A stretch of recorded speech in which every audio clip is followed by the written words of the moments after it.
It's Paul Motor, Bradman. What a catch! Byron Rolton. That's gone miles.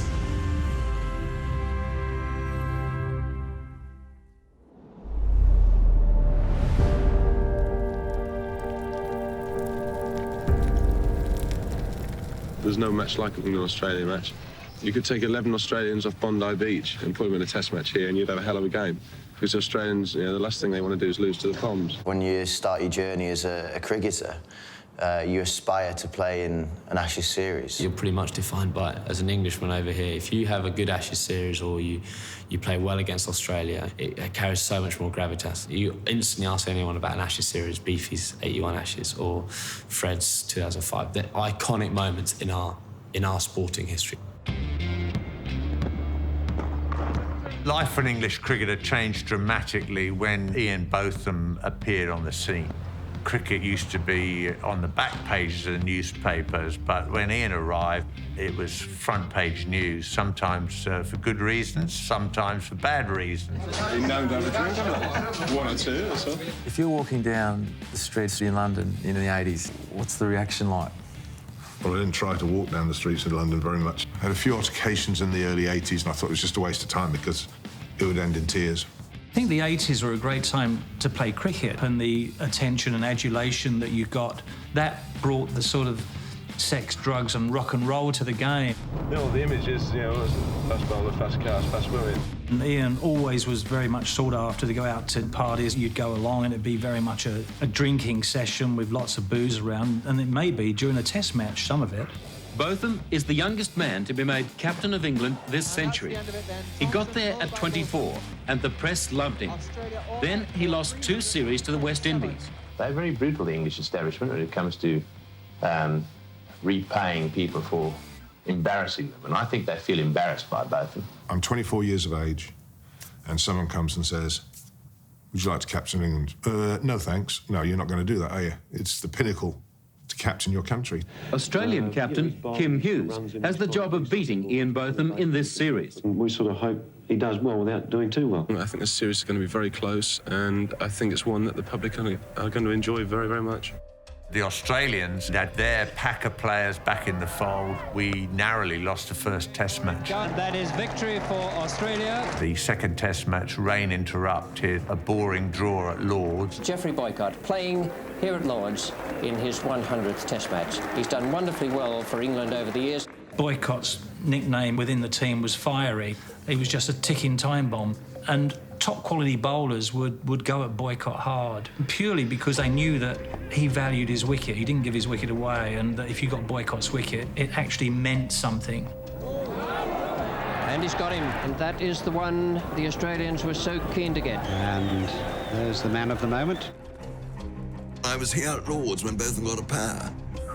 Golly. And that's close. He's got him. He makes a pair, doesn't take any wickets. His cricket's in a bit of disarray. And I'm afraid that's just not good enough. I walk off the ground and the members are all looking at the newspapers, or they're doing this or doing something else, and there's stony silence. Returns to silence. I thought, right, and I didn't raise my bat to them or my cap from that point on. Probably one of the worst things I've seen from an English crowd to one of their own. What do you feel, really, about being appointed match by match? Do you feel it would give you more confidence if you were given a go for the rest of the series, no? Well, it'd probably be a lot easier, yes. I defy anyone to work under those circumstances. I went up to Alec Bedser, chairman of selectors then, and I said, Alec, you can't expect me to go on like this from test to test. I'm resigning my position. So he went down to the press conference and said, yeah, he's resigned, but we're going to sack him anyway. Oh, thanks, Alec. Yeah, good on you, mate.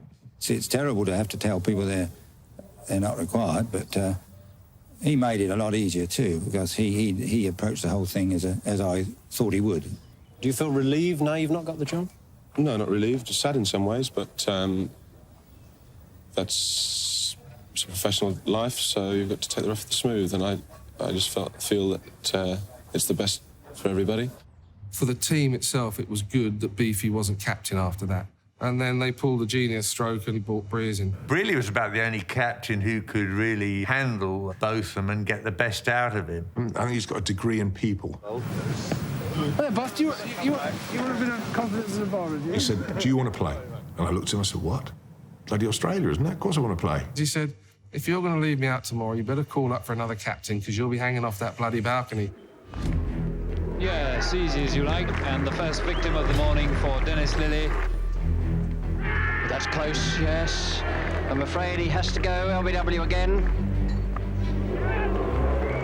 Beautifully placed, and Peter Willie is gone. By tea time day 4, the game's over. We've got this game wrapped up. So let's put the champagne on ice, boys. 7 down, still way behind. And Graham Dilley came out. That was a pretty interesting hour and a half. Oh, beautiful shot. A tremendous blow through the covers to Graham Dilley. He's such a powerful man. He just really started slogging, and poor old Kim Hughes, he had the fielders round the bat, edges flying over the slips. Oh, no, it's 4 needed. It totally changed again. He became his old character. Chasing it. You can legislate for someone getting 30, 40, 50, 60 like that, but 147? And England ground out a lead of 129, and you could sense it. And I was only watching it on TV back here in Australia. 120 odd to get. No problems. The Aussies had already got the champagne in the ice. We had a dressing room attendant called Ricky Roberts. We said to Ricky, just go across to the other dressing room, just knock on the door and just ask if we can have some of the champagne, because the Aussies won't need it. And he came out horizontal from the Aussies change room with a message for Beefy sort of thing, They thought they were winning it.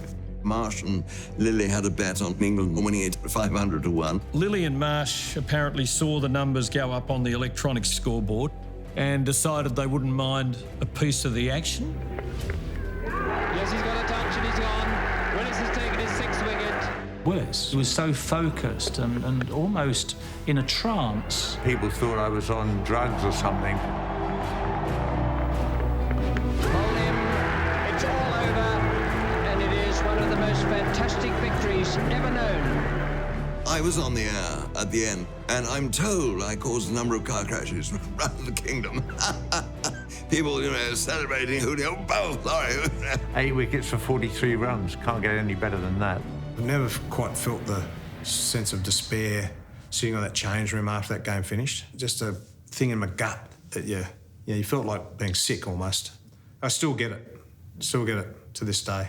The Australians filled their bath with ice and champagne, but both of them was the one who drank it all.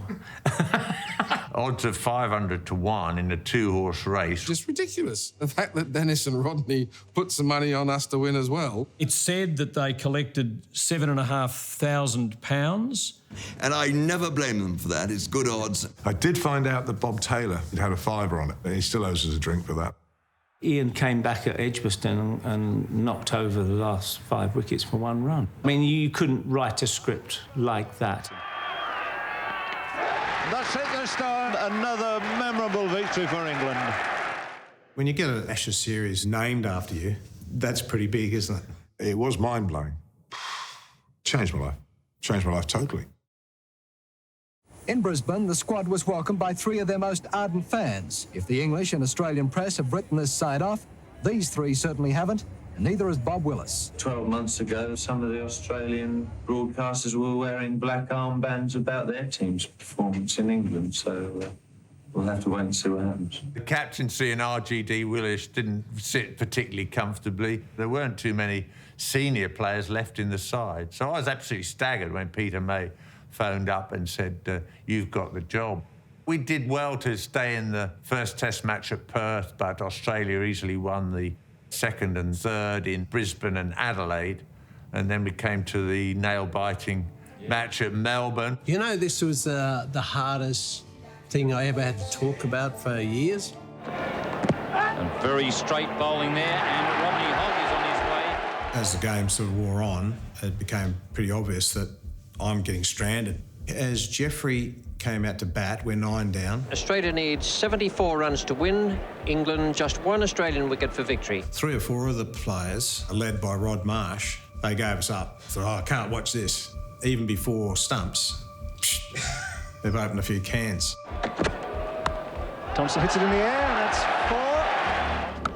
Gordon drives, he looks for 2, it's wide. Graham coming across, going for the 2nd. Got him! day that was, and what a last session. Still 37 runs to go for the Australians, and 1 wicket for England. Next morning, we come to the ground and there's 10 or 15,000 people there. It was free entry. My brother and I caught the train in and watched it. And that was sort of Ashes fever caught on. It got me. Bacchus yelled out, resume your positions. They were all in the dressing room, mate. We were going out to bat and they're all on the booze.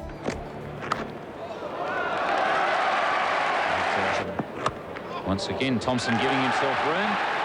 Tomo started batting like Bradman. Anyway, for some reason, Bob Willis didn't bowl me. I was walking around going, it's not broken. Alan Border is 50, and they'll be looking for 2 here. And very well run, Jeff Thompson.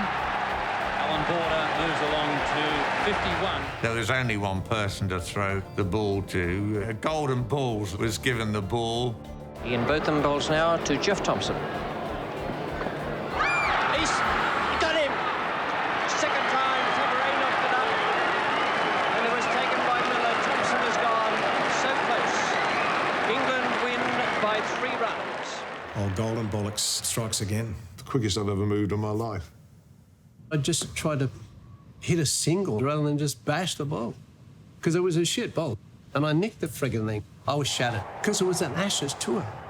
I had a tear in my eye in the dressing room. Then I got angry. And everyone had gone out of the room and gone into their room. And I opened the door. And I'm after a fight. And there's Beefy with a cigar. And there's David Gower, champagne and all this shit. Chew up, get in here, have a drink. I've gone, that is the worst fucking thing you idiots could ever do. I'm going to kill the lot of you. So you get to Sydney next week and they're all gone quiet. And I can't believe I just did that. How fucking embarrassing is that? As Thompson comes into Botham. There's an appeal there from Jeff Thompson, and he's out. I got 5 for the next week. We won the match, luckily. Beefy was the first one in the room with prawns and beer. They said you weren't bullshitting to him. So Australia win the Ashes. Great comeback by Australian team. Greg Chappell, delighted man. You had 2 ambitions, one of which was to be captain of an Australian side that brought the Ashes back, and the other one, I think, was Queensland to win the Shield. Well, I'm not sure about Queensland winning the Shield, but we've certainly got the first leg up at this stage, and we're very happy about it, certainly. Bad luck. I suppose it's pretty tough being the losing captain in an Ashes battle. Yes, certainly is. To lose the Ashes we'd so gloriously won in 1981 so quickly afterwards, it's pretty desolate. In 1985, Australia was captained by a reluctant Alan Border. Kim Hughes had resigned the leadership amid emotional turmoil the previous Australian summer, and Border was it. I did get a bit stressed because I was quite happy with my lot in life, just being one of the boys. So that's not a good scenario to sort of come into captaincy, I don't think. It wasn't the greatest environment to be in, to be honest. England was a together unit. Gower, Gunning, Gooch, Botham. They knew we were having issues. We're just going to hammer you. And they did.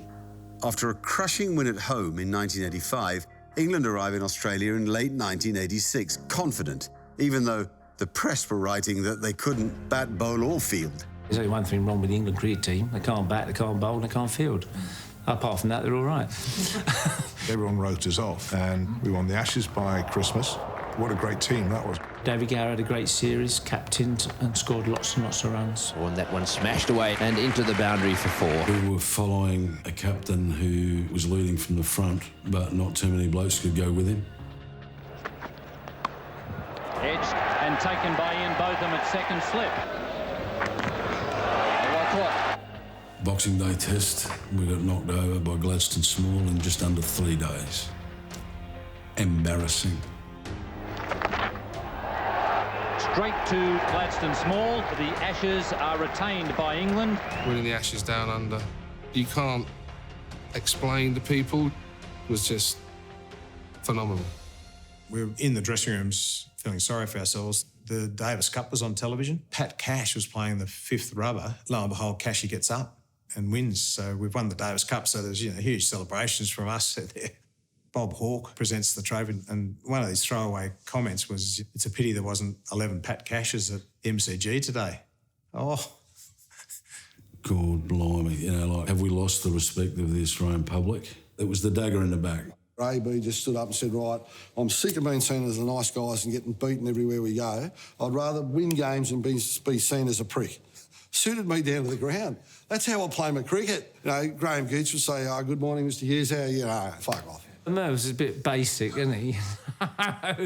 Merv, a foul-mouthed twat, in your face, sort of snarling, spitting, bearded, sort of hooligan. I suppose sports change now where they say it's unacceptable. Well, I'd rather people having a go at me verbally than someone whacking me behind the ear, because that's going to hurt me.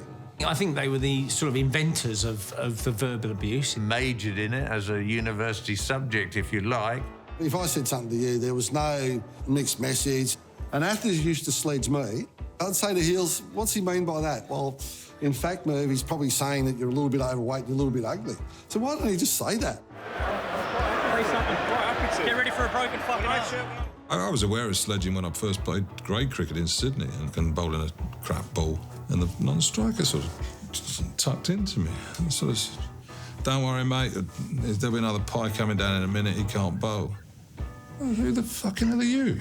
Their attitude to sledging is completely different to ours, because they only sledge if they don't rate you, and we sledge because we rate you, but we think we can distract you. The sledging from Australia was quality. The reaction from the England players in terms of sledging was poor.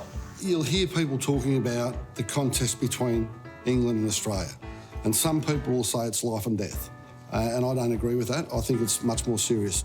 It's definitely the case that edge in cricket matches suits Australia better than England. Not all Englishmen, indeed one or two, have used edge to their advantage very well. Some would say W.G. Grace. Way back when, Douglas Jardine might be the best example of that. The 1932 English side was captained by Douglas Jardine. It included wicketkeeper Duckworth and fast bowler Harold Larwood.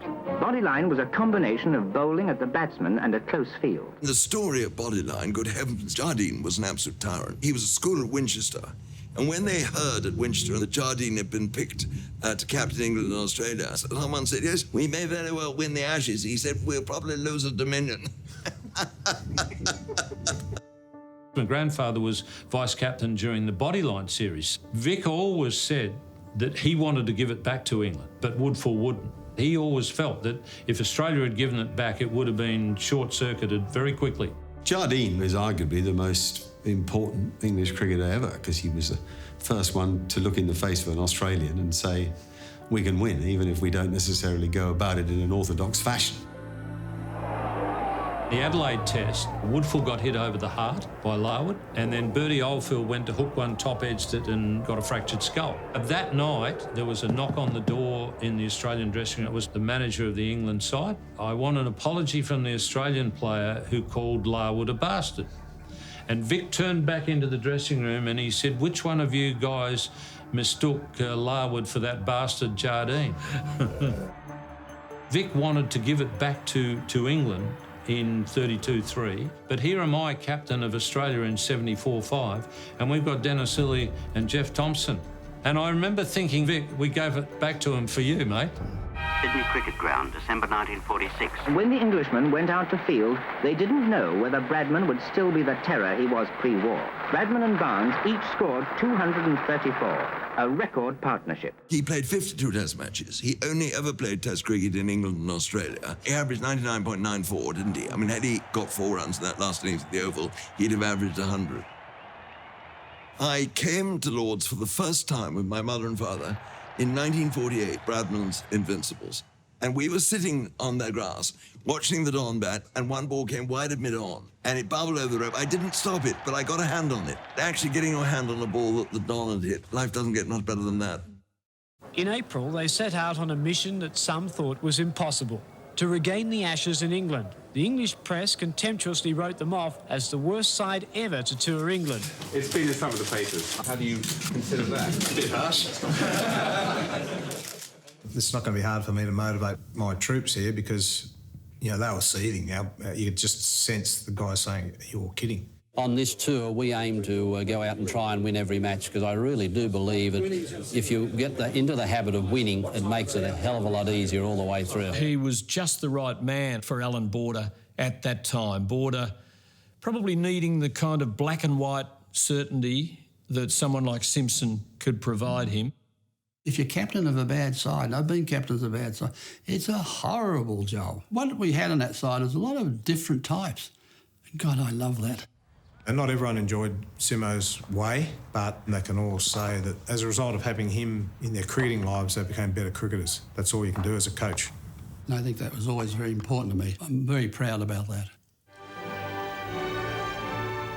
England, the home of pomp and ceremony, the birthplace of good breeding and fine manners, and the next port of call for the one and only Mervyn Hughes. When we landed, there was a lot of focus on me as a character. So you got to see the manager first before I do any talking photos of fun. Just thought, what's going on here? And AB said, well, no one rates us, so they're looking for a story. Is it Alan Border? You're looking sideways, obviously, at Mervyn Hughes. You wouldn't want to stand too close to Mervyn in any situation. Gee, for about a month there, I was killing it. There were two things that weren't very popular. One was no wives on tour. When that happened, there was a bit of, oh, no, you can't do that. Oh, mate, I was a single bloke, didn't worry me. Yeah, what the hell, hey? There was that, and then I did make a conscious decision that I would sort of be very standoffish to the England players. Mr. Grumpy, wasn't talking to anybody. Stone cold, not a word. It made an impact. A crowd has packed in here. They love these Aussie-England clashes. This is the one that really matters to them. And the first test match, of course, is vitally important. It was a very, very tense time. Then came a moment when we moved forward in Ashes cricket history. The toss was won by the England captain, David Gower. He decided to send Australia into bat. And the English dressing room laughed. They started giggling. These convicts batting at Leeds. The thinking behind sending Australia in? I think the conditions were more the reason than anything else. They just hoped to knock a few over. It's a great shot. And that gets to treatment. Here he goes again, that's 4 more. 100 in his first test match on England's soil. Here I am in England and I've got 100. It's almost a realisation that I think I might be able to play this game. Then enters Steve Waugh. Waugh drives beautifully, that will be 4. Oh, shot. Bang, goes berserk, and his first test 100. He's got it. Beautifully played, Stephen Waugh. Have a look at those Aussie teammates of his. This has been one of the great hands. What an innings. We took the English on in a way that they did not expect. We went out and won by an innings. They stopped laughing then. Well, I had the pleasure of playing against Tony Greig in the 70s when Australia had a good side and we were winning pretty regularly. This is second prize, I reckon, Greggy, being on the commentary team when England had been beaten. The fact that England can now only win this series 5-1 is a bit disappointing to me as well. Merv Hughes into De Freitas. And he's bowled him, so Merv Hughes finishes off the test match. Australia have had a terrific victory here at Headingley. We've come from being the worst team ever, and we won the first game. Momentum you get from that is incredible. Whenever you come back for the second test match, having had something like a defeat like that in the first one, it's a question of putting that all behind you. Welcome to Lords for the second test. Australia leading 1-0 in the series. Hughes comes in from the members' end. Mike Gadding taking guard. Up near it goes, he's gone, yes, he's out for that, beautiful bowling. Walking off at Lords, having got out to Merv Hughes, Booney was at short leg, and before he'd even caught it, he was smiling and saying, it's a shit way to get out, Gat, isn't it? Terry Alderman from the nursery end. Big shout, he's out! 1 for none, Terry Alderman gets Gooch. He hardly bowled a bad ball. Once he started getting people like Graham Gooch out, who was their best player, all the other players, I'm sure, kept looking and saying, how are we going to play this guy? I wore out 3 pair of pads against him. He had me on toast a little bit. We didn't quite have the resolve and the strength of character to stick in there when it mattered. Mr Prime Minister, welcome to sunny Lords. Thank you very much. You've been with the British Prime Minister. Yes, the relationship between our two countries is on a stronger, more productive level than it's ever been. And do you think things will still be amicable if we're 2-0 up after this test match? That could strain the friendship a bit, I think. Oh, he smashed that one through extra cover. David Boone has decided to have a go. It was so important to me to make runs in that game to show the English that I could play. So important. The Ashes holds so much. Waugh slashes up, that's good bit, down the hill it goes. Dick victory for Australia, well played by 6 wickets. The second Test match at Lord's, Stephen Moore and David Moon. We'll obviously fancy our chances, but there'll be no relaxing from this team. I'm thinking 2-0 up, 4 to go. We've got to keep the foot on the throat. And that's the scene after the worst storm in 25 years they've had at this ground here in Birmingham. And that was the situation at the back of the ground on the Edgbaston Road. And the English Bobby winning the Man of the Match award. I got selected in the 3rd Test match, made my debut. And I just remember wearing my jumper, being as proud as you could possibly be to put on an England jumper. Ian Botham was also back after injury, but with so much rain, the game ended quietly in a dull draw. Dean Jones provided the only real highlight. He made a wonderful 100. As the series then moved to Old Trafford, the English dam wall was about to break. Quite a few of the players had signed contracts to go to South Africa, and that broke in the middle of the Old Trafford Test match. Ted Dexter, who was chairman of selectors at the time, had approached players a couple of matches earlier and saying, look, have any of you players signed contracts? It was very difficult to say that you weren't, but you were obliged to, so you were actually lying. The England committee utterly deplores the recruitment of a rebel group of England cricketers to play in South Africa. And the committee entirely refutes the proposition that players will be in some way crusading in a good cause. I had no idea. Caught David Gower by surprise too. English cricket was falling apart. This is all I ever wanted to do, and you get in the middle of it, and all of a sudden there are lots of English people not wanting to play for England or more happy to go on a rebel tour to South Africa. Once Australia sniffed that uncertainty in the English camp, they thought they're a bit worse than we thought they are, and they got on a roll, and they played some fantastically good cricket. Shit, we can do this. We can beat England. Boone sweeps and victory for Australia by 9 wickets, 4 runs, Taylor and Boone. Tubby and I hitting each other was like 2 freight trains hitting each other. And then to look up to the dressing room with everybody up like that, it's an amazing photograph. As the Australians celebrated, England cricket plummeted into deeper crisis with the shock announcement 16 top players have signed for a rebel tour of South Africa. Fleet Street led the outrage. We knew that anyone going to South Africa would receive a 5-year ban. 1 minute you're trying to save a Test match, the next minute a roof falls in on you. I think the rumours around the dressing room, talk of money rather than cricket, jealousy, aspiration, all coming together at the same time can make for a broken cricket team. One of my strong memories was sat in an England dressing room, listening to the Aussies singing their song, wearing the baggy greens, and wanting to be in that other dressing room because you really felt there was a team there and something special taking place, whereas England just seemed to be fragmenting and falling apart.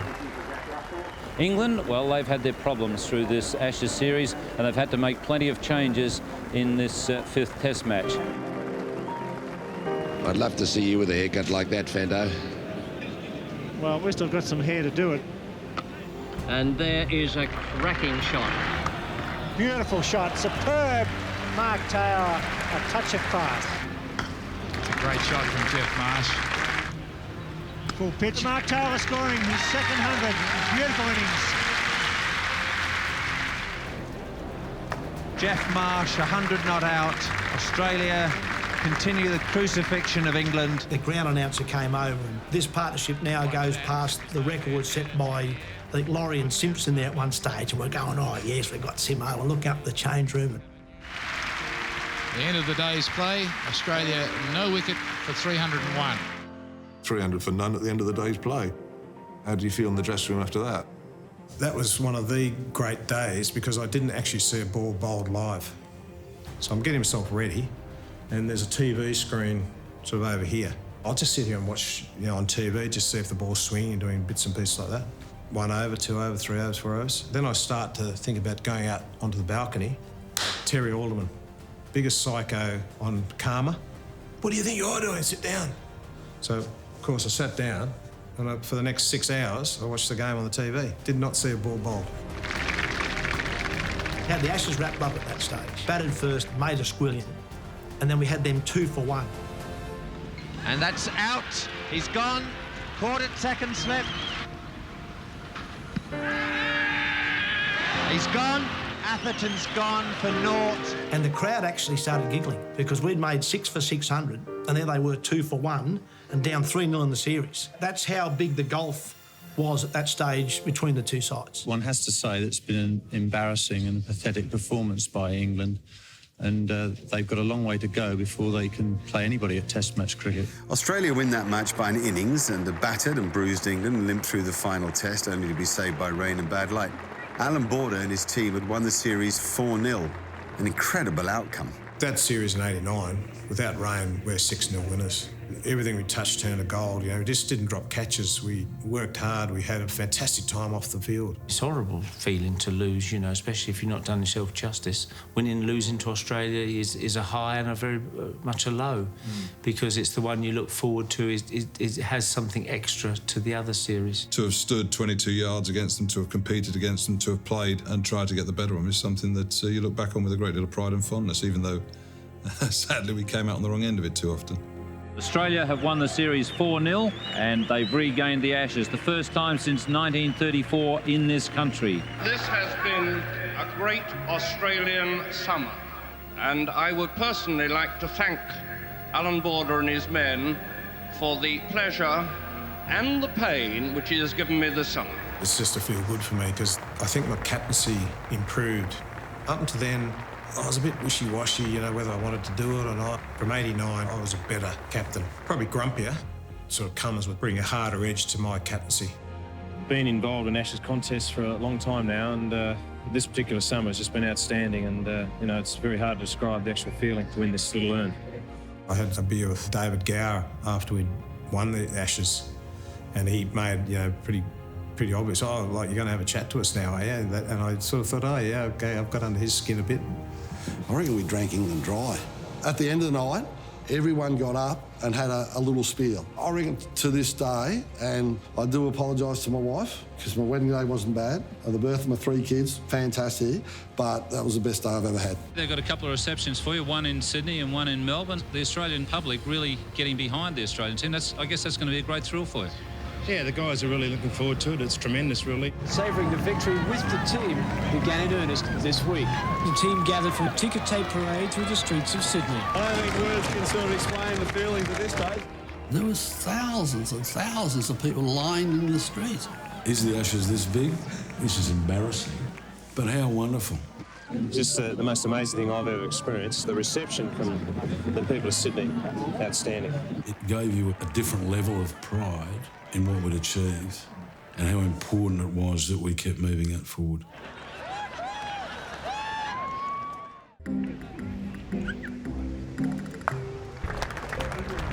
The rivalry is massive if England win, but if Australia win, I just play it down and go, no, fair play to Australia. Deep down, I'm devastated. Whether it's English attitude, I don't know. We need to toughen up a bit, definitely. We're a little bit more reserved, don't we, you know, us Brits? So we're a little bit more polite at the start of the day. The Poms are classic in the restaurants or on the street or in the trains, wherever you see them. If they're going well, they are all that. But if they're not going, they then retreat back and yeah, we're rubbish. Yeah, you guys are just way too good for us. But when they start winning, oh my God, like this.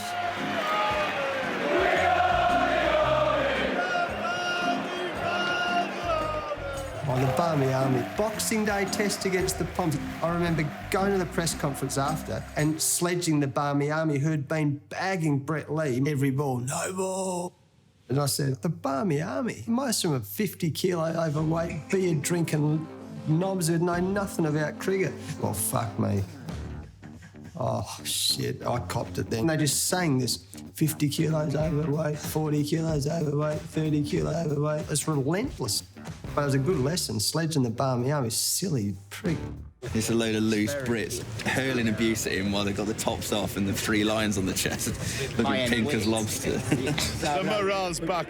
You can see us here today. We're up for it, you know what I mean? Sorted. We never came here expecting to win the series anyway. Daz. No, we didn't. No, we didn't. One of my early memories was being down on the boundary. Jippo, where's your caravan? It dawned on me that they're all pointing at me. I'm going, the hell's a Jippo? And I don't own a caravan. We think you look like a gypsy, a travelling person. I still reckon it's the greatest form of flattery is where the opposition crowd are taunting you. Sumo, sumo, you fat bastard, you eat all the pies. And I'm thinking, well, happy days. Yeah, I like pies. I'll run with this. Going back in time, you don't want to be an England fast bowler fielding on the fence in front of Bay 13. That would be a tough experience. Yeah, friendly souls down there. Well, it's weak as piss. Well, it's weak as piss. Hey, Willis, you take ugly pills. I think you're hooked on them. If they sense that you're getting a little bit agitated by it, they'll just home in and just absolutely nail you and will not let you off. There was a good send-off for the MCC team. It was obviously one of those occasions when a few well-chosen words were called for. We hope to attack these Australians from the word go, and I hope very much that we're going to bring back the Ashes. The England-Australia Ashes rivalry is unique. The Australians, until very recently, have always been a good deal more adventurous and dashing. The English players have been perhaps a little more stoic. There are fundamental differences, I think, between Australian cricketers and English cricketers. The Australians' natural instinct is to attack, and the English have previously had an instinct to defend. I don't think that's the case anymore. One of the great things Australian cricket did was that they changed the tempo of the game. 1.5, 2 runs and over disappeared. You know, these guys were scoring 4, 4.5. Could go all the way for 4, so that's a great start for Australia and Australia in the series. They're much more likely, on balance, to take a risk of losing in order to secure a win than almost any other country. You have an image of an Australian cricket. It's a sort of craggy, hard-faced, hard-nosed, get-after-you sort of person. I think an English person is a bit more... There's more to life than this, pal. I think we both have pride in what we're trying to achieve. We're going to hate this. Probably a fraction more free-spirited. They were nicer. Yeah, I think they were nicer. Generally, not as aggressive. We have changed as an England team, men and women, over the last even 5 years. Just the way we play our cricket. It's all about being able to change the game. Especially over the last few years, it's developed quickly. We're not there to make up the numbers against Australia, we're there to go and beat them. I think there's a really obvious Australian way of playing the game, and it's about a little bit like the Australian psyche. It's a bit brash. Australian cricket is more of that. Australians, I think, are full of more shit. It's quite simply they were very gentlemanly about it. We're brought up to play tough, play hard, at the end of the game, get off, have a beer. And the mantra in the Australian team there was no one leaves until the esky's empty.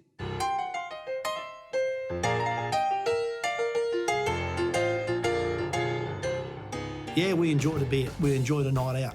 No real hard rules, no curfews. Although the boys in the 70s will tell you they got it right. We used to get on the plane, this is no bullshit, and the hostie would be standing there with a platter of beers of all sorts. People are still filing on and we're drinking. The plane flights these days are a little bit different. Rod Marsh has never actually told me the record that how many drinks he had on the plane. I don't think you can remember, mate. I was the one on the aisle seat. Bacchus was in the middle, Dougie was on the wing. Someone's got to create a record for other people to break, but you don't get that service on an aeroplane anymore, so don't try and break it. Well, I'll never forget the pictures of Rod Marsh coming off the plane when they were touring over here, which was very, very funny.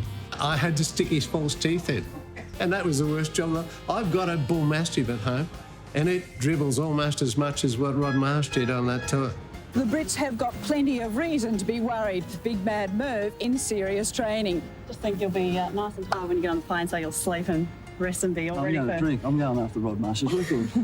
It's only 48 cans, I can do it. Well, Border wasn't quite so confident about that. It has been discussed, but I don't think we're in that calibre, any of the guys, so there's not much point having a go if you're going to end up one short, is there? Then Bernie comes on the scene. Yeah, they don't talk about that. All I'm going to say is hell of an effort. No, you can't poke me. It was a different era. Boys having a few beers on the plane, and then one thing led to another, and 10 or 15 later, I'm gone. 52 cans later, we pulled Pernie off the plane. But he was fine. Well, when I say fine, he was struggling a bit, but better than you'd imagine. But in those days, it was a 30-hour flight, so it's only, what, a can and a half an hour. Easy. I don't know how Bernie did it. Look, there he is right there. Oh, how he did it. Unbelievable. Beefy tried. I mean, I think Beefy got to about 42 and got bored. It's a different culture now, and it's just the way it was. Never had a hangover in my life, and I don't know if that's a good thing or a bad thing. I should have had a lot, thinking back. These days it's changed. Now they're all meditating and the spiritual healing. We certainly didn't try and break any records. I'm not sure if I had that many drinks I'd be able to walk again. Unbelievable, isn't it? One every half an hour, isn't it, for the whole 24 hours? It's impressive, that. That's good drinking. Not sure they'd have 52 cans of beer on the plane now. No one took on the beer challenge. There was some interesting flights. I sat next to Darren Gough for 21 hours flying into Perth. He looks out the window, looks at me, and then just says it's amazing how low these planes get when they're coming into land. And he hadn't been drinking, so I can't even blame it on one can, let alone 45 cans. You're an English cricketer during your heyday in the 90s. Does it piss you off, thinking back now, that you were just unlucky to play in that poor decade? Yeah. Angus Fraser is the bowler now. I played between 89 and 98. Didn't win an Ashes series. It's close, he's dropped it. That really was a regulation catch. If you look through history, there are decades where, for whatever reason, the talent that emerges isn't particularly strong. In the air, got it! Oh, he's blocked it. That is unbelievable. And so if you try to name great cricketers that came out of the England team in the 90s, you'll find it surprisingly difficult. Touring Australia wasn't much fun. The people were hard. The cricket was hard. The media was hard. Nailing you day after day after day, humiliating you. I think he started, I think he was about 7 foot, but I think by the time the Atherton regime finished with him, I think he was about 6'2". Australia told you where you were as a player. If you had any flaws in your armoury, it exposed them. Obviously, growing up in that era, all my memories were England getting thumped by Australia. You know, they had so many players. They just kept chopping and changing. Guys that played one test, they're out, next guy comes in. You know, that was like traffic cops. So I don't know how, it would have been really tough. I feel for the English players in that time. I think as an England player, you at times didn't feel valued. Well, if you don't want to play, we'll go and get someone else. We were very sort of dysfunctional. So Australia had the upper hand, and little did we know that we had one of Wisden's 5 greatest cricketers of the century about to emerge, and that, of course, was Shane Warne. The one thing we do know about Shane Warne, he's very promising, but this is very much a learning tour for him. In '93, my first tour, I remember sitting on the plane with Merv. We're on a flight over, and so I'm the experienced campaigner now. I've been on one tour at England. I know what's going on. And I said, what's an Ashes tour like? I saw 89, I saw 91 in Australia. And he said, mate, put it this way. We're sponsored by a beer company. And we're only playing England, and they're crap, so we're going to win. So it's going to be the greatest 4.5 months of our lives. I said, OK, should be good fun. So we get to the first test match, Old Trafford. It was my turn to come on a bowl. AB said, right, you next over that end. I went, oh. Shane Warne is to come on at the Warwick Road end. I'm thinking, geez, this is a bad time. They're one for heaps. I remember being that nervous, and I thought, geez, how am I going to land this? Rightio, let's just really rip one. Just rip one as hard as you can to give the Poms something to think about. First ball in Test cricket in England for Shane Warne. And I came in and I just ripped it, and as soon as it left my hand, I thought, oh, that's a good ball. And he's done it. He started off with the most beautiful delivery. Gary has absolutely no idea what has happened to it. You could hear it fizz as it came out of his hand. You hear the click of the fingers and then zzz. And he couldn't have pitched any better, only knocked one bail off. And I said to him at the time, healed, I said, you kicked the bail off. He said, no, mate, you've been bowled now. You know, off you go. I didn't hear the ball hit the stumps, and I saw a bail on the floor, and I saw my foot was still in, and it didn't hit the pads, it didn't hit anything. My recollection is Gat's face, because that was the first thing I saw. The big fella's just turned, he's looked at me and he's gone. You sort of say, you know, did you expect it was going to spin that much more, you know? It was a bit of a fluke, wasn't it? I said, yep. It was still good enough for you though, mate. The fact he's turned out to be the best spinner of all time makes it easier. That ball changed my life in so many different ways. Next day I was reading 10 things you know about Shane Warne, and I'm looking at, hang on, I didn't know that about me either. Oh! Yes, he's bowled in. That was line and sinker. He's a once-in-a-lifetime, once-in-a-generation cricketer. He controlled me. I think they were gone in the heads. We had the psychological edge over them. And hit the pad. Yes, he's got him. That's out. LBW. 94 MCG, and I got my first hat-trick in any form. I'd never got a hat-trick before. Yes, he's got him. First ball. Shane Warne is now on a hat-trick. Booney took an absolute screamer. It's as good a bat pad catch as you'll ever see. And Tony Gregg, the commentary was fantastic. He's got a Shane Warne hat-trick. David Boone. Yes, he's gone. It's a hat-trick. We allowed the Australians to, at times, bully us, whereas collectively we should have stood up for longer and been stronger. You know, they're a better team. I'm coach. We tried so hard to stay with them. That was my biggest frustration. I played in the 7 Ashes series and was consistent in all 7. Played 7, lost 7. That generation of players in the 90s, your Athertons, your Hussains, your Frasers, your Alex Stewarts, were never in a winning side against Australia. It became this holy grail for just English people. One day we must win it, but I couldn't see anyone ever winning. We played against some of the greatest players who've ever played the game, but I'd change it all to be able to say I'm an Ashes winner. Don't worry about that. By probably the mid to late 90s, I think their side was getting better. But I think at that stage we had that aura about us. I love the fact that I can say I played in 6 Ashes series and we won all 6.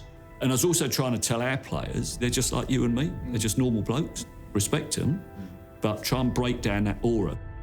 Alex Stewart, he gave me a great sledge. I still hurts, still burns today. He said, lucky there's 10 other good players because you are rubbish and they're carrying you.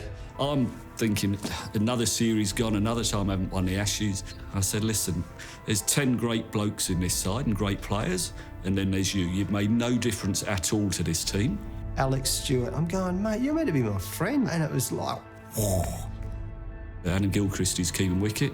He's just gone, Stewie, that's probably a little bit harsh. He's not the worst player, is he? I went, mate, listen, I know that, you know that, but I'm not going to tell him that. But he didn't talk to me for the rest of the series, Gail. That's probably Ashes cricket. It's drama and theatre and it's magic. Bring it on.